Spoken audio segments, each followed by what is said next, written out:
जिस मौजू पर लबकुशाई करने का मौका मिला है उसका उन्वान है यौम पाकिस्तान। जब अपना काफिला अज़्म और यकीन से निकलेगा, जब अपना काफिला अज़्म और यकीन से निकलेगा, जहाँ से चाहेंगे रास्ता वहीं से निकलेगा। वतन की मट्टी मुझे एरिया रगड़ने दे, वतन की मट्टी मुझे एरिया रगड़ने दे, मुझे यकीन है कि चश्मा यहीं से निकलेगा।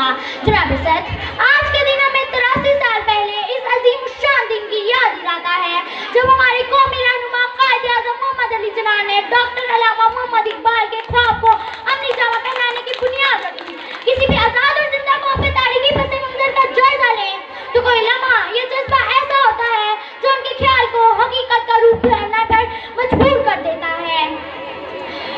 उस कौम को शमशेर की हाजत नहीं रहती, उस कौम को शमशेर की हाजत नहीं रहती, और जिसके जवानों की खुद ही सूरत फला